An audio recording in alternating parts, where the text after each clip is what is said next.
മനഃശാസ്ത്രജ്ഞയായ ഗീതു പാർവതി കൂടി ചേരുന്നുണ്ട്.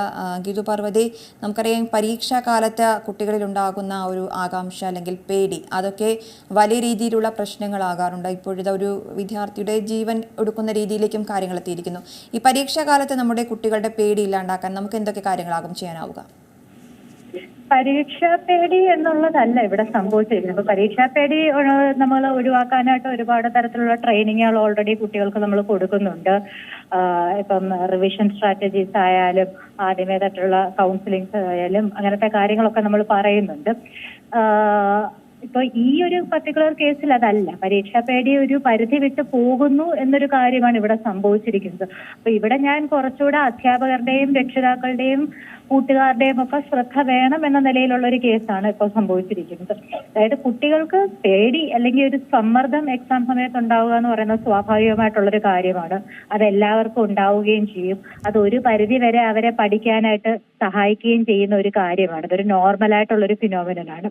പക്ഷെ അത് അതിൽ കടന്നു പോകുമ്പോൾ, വല്ലാതെ കൂടുതലായി സമ്മർദ്ദം ഉണ്ടാവുമ്പോൾ അതുമൂലം കുഞ്ഞുങ്ങൾക്ക് ടെൻഷൻ കൂടുതലാകുന്നു, അല്ലെ ശാരീരികമായിട്ടുള്ള അസ്വാസ്ഥ്യം ഉണ്ടാകുന്നു, ഉറക്കമില്ലാതാകുന്നു, കടുത്ത മാനസിക സമ്മർദ്ദം, അതുപോലെ ഒന്നും ചെയ്യാനുള്ളൊരു മൂഡില്ലാതിരിക്കുക, അല്ലെങ്കിൽ വിഷമിച്ചിരിക്കുക, അത്തരത്തിലുള്ള എന്തെങ്കിലും ലക്ഷണങ്ങൾ ഉണ്ടാവുകയോ, അല്ലെങ്കിൽ അമിതമായിട്ടുള്ള ആൻസൈറ്റി മൂലം കൈകാലുകൾ വിറയ്ക്കുക, വിയർക്കുക, അങ്ങനത്തുള്ള ലക്ഷണങ്ങൾ എന്തെങ്കിലുമൊക്കെ ഉണ്ടാവുന്നുണ്ട് എങ്കിൽ, അല്ലെ കുട്ടികൾക്ക് സ്വയം അങ്ങനെ ഉണ്ടാവുന്നുണ്ടെങ്കിലോ, അതല്ല രക്ഷിതാക്കളോ സുഹൃത്തുക്കളോ അധ്യാപകരോ ഇത്തരത്തിലുള്ള ലക്ഷണങ്ങൾ നോട്ടീസ് ചെയ്യുന്നുണ്ടെങ്കിലോ അവരെ എത്രയും പെട്ടെന്ന് ഒരു മനഃശാസ്ത്രജ്ഞരെ കാണിക്കുക, സൈക്കാട്രിസ്റ്റിനെയോ സൈക്കോളജിസ്റ്റിനെയോ കാണിക്കുക എന്നുള്ളതാണ് ഇവിടുത്തെ ഇമ്പോർട്ടന്റ് ആയിട്ടുള്ള കാര്യം.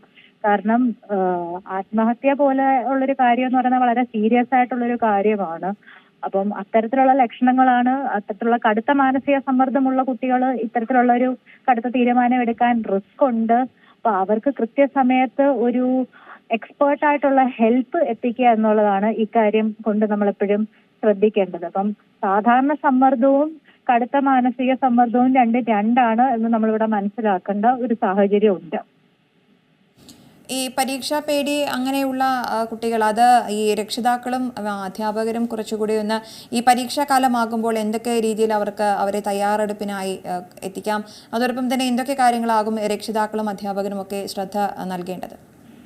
അപ്പം സാധാരണഗതിയിലുള്ള ഒരു സമ്മർദ്ദം ഞാൻ പറഞ്ഞല്ലോ, എല്ലാവർക്കും ഉണ്ടാവുന്ന ഒരു ടെൻഷൻ അല്ലെങ്കിൽ ഒരു ചെറിയ സ്ട്രെസ് അവിടെ ഉണ്ട്.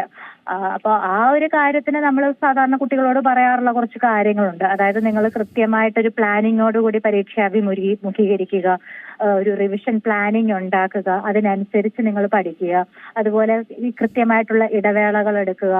ആ ഇടവേളകളിൽ ഫോണ് അല്ലെ TV അങ്ങനെയുള്ള കാര്യങ്ങളിലോട്ട് കൂടുതൽ ശ്രദ്ധ കൊടുക്കാതെ കൂടുതലും ഫിസിക്കൽ എക്സസൈസ് ചെയ്യുകയോ, അല്ലെങ്കിൽ ഒന്ന് സ്ട്രെച്ച് ചെയ്യുകയോ, അല്ലെങ്കിൽ മറ്റ് ഫ്രണ്ട്സിനോടോ വീട്ടുകാരോടോ ഒക്കെ ഒന്ന് സംസാരിക്കുകയോ ചെയ്യുക. പിന്നെ കമ്പൈൻ സ്റ്റഡീസ് പോലത്തെ കാര്യങ്ങൾ ഉപകാരപ്പെട്ടേക്കും കുറച്ച് പേർക്ക്. അതൊക്കെ പേഴ്സണൽ ചോയ്സസ് ആണ്. ചിലർ ഒറ്റയ്ക്ക് ഇരുന്ന് പഠിക്കും, ചിലർക്ക് കമ്പൈൻ സ്റ്റഡി ആയിരിക്കും ഇഷ്ടം. അപ്പൊ സ്വന്തം പേഴ്സണൽ സ്ട്രാറ്റജി കണ്ടെത്തുക, അതിനനുസരിച്ചിരുന്ന് പഠിക്കുക.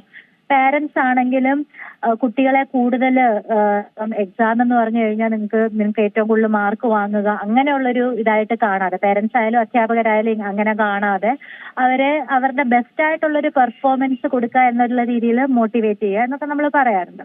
പക്ഷെ ഒരു കടുത്ത സമ്മർദ്ദത്തിലേക്ക് നീങ്ങുമ്പോൾ, അതുകൊണ്ടാണ് ഞാൻ കുറച്ച് റെഡ് ഫ്ലാഗ് സൈൻസ് ആദ്യമേ പറഞ്ഞത്, അത്തരത്തിലുള്ള ഒരു റെഡ് ഫ്ലാഗ് സൈൻസ് ഉണ്ടോ എന്നുള്ള കാര്യം അധ്യാപകരും രക്ഷിതാക്കളും കുട്ടികൾ തന്നെയാണ് എങ്കിലും അവരാണെങ്കിൽ തന്നെയും ഇതൊക്കെ നോട്ടീസ് ചെയ്യേണ്ട കാര്യങ്ങളാണ്. പിന്നെ മറ്റൊരു കാര്യം, കുട്ടികൾക്ക് അധ്യാപകരായാലും രക്ഷിതാക്കളായാലും കുട്ടികൾക്ക് അവരുടെ വിഷമങ്ങളല്ലേ, ടെൻഷൻ അല്ലെ അവർക്ക് സമ്മർദ്ദം കടുത്തതായിട്ട് തോന്നുന്നുണ്ടെങ്കിൽ അത് ഫ്രീ ആയിട്ട് തുറന്നു പറയാൻ ഒരു പ്ലാറ്റ്ഫോം ഉണ്ടാക്കിയെടുക്കണം. കുട്ടികൾക്ക് ചെന്ന് എൻ്റെ അച്ഛനോട് അല്ലെങ്കിൽ എൻ്റെ അമ്മയോട് എനിക്ക് ടെൻഷൻ ഉണ്ട്, എനിക്കിത് താങ്ങാൻ പറ്റുന്നില്ല എന്ന് പറയാനുള്ള ഒരു ഫ്രീ സ്പേസ് പേരൻസ് അല്ലെങ്കിൽ അധ്യാപകർ ഉണ്ടാക്കിയെടുക്കുന്നത് എന്തുകൊണ്ടും നല്ലതായിരിക്കും. നമുക്കൊരു ഹെൽപ്പ് കിട്ടും എന്ന് ഉറപ്പുണ്ടെങ്കിൽ അല്ലെ ഈ ഒരു വ്യക്തി, എൻ്റെ ഒരു ടീച്ചർ അല്ലെ എൻ്റെ അമ്മ അല്ലെ എൻ്റെ അച്ഛൻ, ഞാൻ എൻ്റെ ടെൻഷൻ തുറന്ന് പറഞ്ഞാല് എൻ്റെ അച്ഛനല്ല എൻ്റെ അമ്മ എന്നെ സഹായിക്കും എന്നൊരു ഫീലിംഗ് നമ്മൾ ഉണ്ടാക്കിയെടുക്കേണ്ടത് അത്യന്തം ഇമ്പോർട്ടന്റ് ആണ്. പ്രത്യേകിച്ച് ഈ എക്സാം ടൈമിൽ, അങ്ങേയറ്റം സ്ട്രെസ് ഉണ്ടാവുന്ന ഒരു ടൈമിൽ അങ്ങനെ ഒരു ഫീലിംഗ് ഉണ്ട് എങ്കിൽ കടുത്തൊരു സമ്മർദ്ദത്തിൽ കൂടെ പോകുമ്പോൾ കുട്ടികൾ വന്നതൊന്ന് തുറന്നു പറയുമ്പോൾ നമുക്ക് അതിനനുസരിച്ച് ഒരു ഹെൽപ്പ്, ഒരു പാരന്റിന്റെ ലെവലിലുള്ള ഹെൽപ്പ് ആകാം, ചിലപ്പോൾ അതൊരു എക്സ്പേർട്ട് ഹെൽപ്പ് ആകാം. അപ്പൊ എങ്ങനെയാണെങ്കിലും നമുക്കൊരു ഹെൽപ്പിംഗ് ഹാൻഡ് എപ്പോഴും ഈ ഒരു സമയത്ത്, അധ്യാപകരായാലും കുട്ടികളായാലും ഈ ഒരു സമയത്ത് എക്സ്റ്റെൻഡ് ചെയ്ത് കൊടുക്കുന്നത് നല്ലതായിരിക്കും. പ്രത്യേകിച്ചും ഇന്നിങ്ങനെ ഒരു ദുഃഖകരമായിട്ടുള്ളൊരു സംഭവം ഉണ്ടായി. ഈ കോപ്പി കാറ്റ് പ്രവണതയുണ്ട്. ഇങ്ങനത്തെ കാണുമ്പോഴത്തേക്ക് ഞാൻ പറഞ്ഞിട്ട് കാര്യമില്ല, ആർക്കും മനസ്സിലാവില്ല, എന്നാൽ ഞാനും ആത്മഹത്യ ചെയ്തേക്കാന്നൊരു കോപ്പി കാറ്റ് സൂയിസൈഡ് എന്നുള്ളൊരു ടൈപ്പ് പ്രവണതകൾ ഉണ്ടാവാറുണ്ട്. അപ്പം ഇങ്ങനത്തെ ചർച്ചകളിലായാലും നമ്മൾ കുറച്ചുകൂടെ മുന്നോട്ട് വെക്കേണ്ട കാര്യം, കുട്ടികൾക്ക് എന്തെങ്കിലും പ്രശ്നമുണ്ട് എങ്കിൽ പേരൻസ് ശ്രദ്ധിക്കുക, അല്ലെങ്കിൽ ടീച്ചേഴ്സ് ശ്രദ്ധിക്കുക. നിങ്ങളുടെ വാട്സാപ്പ് ഗ്രൂപ്പുകളിൽ കൂടെയോ കുട്ടികളോടുള്ള എന്തെങ്കിലുമുള്ള കണക്ഷൻസ് ഉണ്ടെങ്കിലോ, അല്ലെ പേരൻസ് നേരിട്ടാണെങ്കിലോ മക്കളോടോ എന്ന് പറയുക. എന്തെങ്കിലും ടെൻഷൻ ഉണ്ടെങ്കിൽ പറയണം, നമ്മളത് നിങ്ങളെ സഹായിക്കാം. അല്ലാണ്ട് നിങ്ങൾ വേറെ ഒരു രീതിയിലോട്ടുള്ള എന്തെങ്കിലും ടെൻഷൻ ഉണ്ടെങ്കിൽ കുഞ്ഞുങ്ങൾ തുറന്നു പറയൂ എന്നവരെ പ്രോത്സാഹിപ്പിക്കാം. അതായിരിക്കും ഏറ്റവും നല്ലത്. ഇനി മുമ്പ് പറഞ്ഞ പോലെ ഒരു കടുത്ത റെഡ് ഫ്ലാഗ് സൈൻസ് ഉള്ള ഏതൊരു കേസിലും ഒരു പ്രൊഫഷണൽ ഹെൽപ്പ് സ്വീകരിക്കുന്നതായിരിക്കും ഉത്തമം. നമുക്ക് അങ്ങനെയുള്ള കുട്ടികളെ എങ്ങനെ നമുക്ക് കൈകാര്യം ചെയ്യാം, അല്ലെങ്കിൽ അവരെ എങ്ങനെ നമുക്ക് തിരിച്ചറിയാൻ സാധിക്കും? ആ കുട്ടികൾ ഒരുപക്ഷെ തുറന്നു പറയാൻ ഒരു മടിയോ അല്ലെങ്കിൽ പേടിയോ ഒക്കെ ഉണ്ടാകുന്ന ഒരു രീതിയിലാകുമല്ലോ ഈ ഇങ്ങനെയുള്ള വഴികളിലേക്കൊക്കെ തിരഞ്ഞെടുക്കുന്നത്.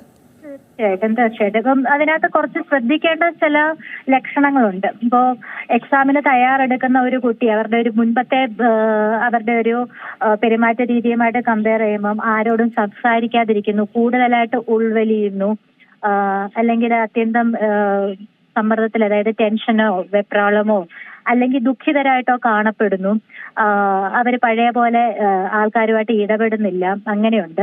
അതല്ലേ എക്സാമുമായിട്ട് പരീക്ഷയുമായിട്ട് ബന്ധപ്പെട്ട് ഒരുപാട് ടെൻഷൻസ് ചിലർ പങ്കുവെക്കാം, ചിലർ പങ്കുവെക്കാതിരിക്കാം. അങ്ങനെ ചെയ്യുക.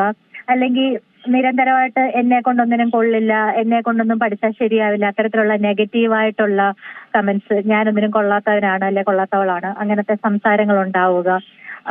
അതല്ല ഇങ്ങനെ ജീവിച്ചിരുന്നിട്ട് കാര്യമില്ല, പഠിച്ച മാർക്ക് മേടിക്കാൻ എന്നെ കൊണ്ടാവില്ല, അങ്ങനത്തെ നെഗറ്റീവായിട്ടുള്ള സംസാരങ്ങളോ ഒരു കടുത്ത രീതിയിൽ ഒരു പക്ഷേ ഒരു ആത്മഹത്യാ ചിന്തകളോ വരെ പങ്കുവെക്കാൻ സാധ്യതയുണ്ട്. അങ്ങനെ എന്തെങ്കിലുമൊക്കെ കുട്ടികൾ നെഗറ്റീവായിട്ടോ റെഡ് ഫ്ലാഗ് ആയിട്ടോ എന്തെങ്കിലും പറയുന്നുണ്ടെങ്കിൽ അതൊക്കെ തന്നെ സീരിയസ് ആയിട്ട് എടുക്കണം. അതൊന്നും തള്ളിക്കളയരുത്. ഇപ്പോഴാണെങ്കിലും നമുക്കറിയാം ഓൺലൈൻ ടെലിമനസ് പോലത്തെ കൗൺസിലിംഗ് സർവീസസ് ഒക്കെ അവൈലബിൾ ആണ്. എല്ലാ സ്കൂളുകളിലും, മിക്ക സ്കൂളുകളിലും, ഗവൺമെന്റ് എയ്ഡഡ് സ്കൂളുകൾ എടുത്തു കഴിഞ്ഞാൽ അവിടെ അഡോളസന്റ് കൗൺസിലിംഗ് സെല്ലുകൾ പ്രവർത്തിക്കുന്നുണ്ട്. ടീച്ചേഴ്സിന് അതിനായിട്ട് ട്രെയിനിങ് കൊടുക്കുന്നുണ്ട്. അപ്പം അത്തരത്തിലുള്ള സൗകര്യങ്ങളൊക്കെ ഉപയോഗപ്പെടുത്തുക. അങ്ങനെയുള്ള കുട്ടികളെ തിരിച്ചറിയുമ്പോഴത്തേന് ഇത്തരത്തിലുള്ള സൗകര്യങ്ങൾ ഉപയോഗപ്പെടുത്തുക, അവരുമായിട്ട് കണക്ട് ചെയ്യുക, ഒരു ബ്രീഫായിട്ടുള്ള കൗൺസിലിംഗ് എങ്കിലും എത്തിച്ചു കൊടുക്കുക. അതൊക്കെ ഇത്തരത്തിലുള്ള സംഭവങ്ങൾ ആവർത്തിക്കപ്പെടാതിരിക്കാൻ വേണ്ടി വളരെ നല്ലതായിരിക്കും. ശരി, വളരെയധികം നന്ദി പ്രതികരണത്തിന്. ഇപ്പോൾ പുതിയ വാർത്തകളും വിശേഷങ്ങളും ഇനി വിരൽ തുമ്പിൽ.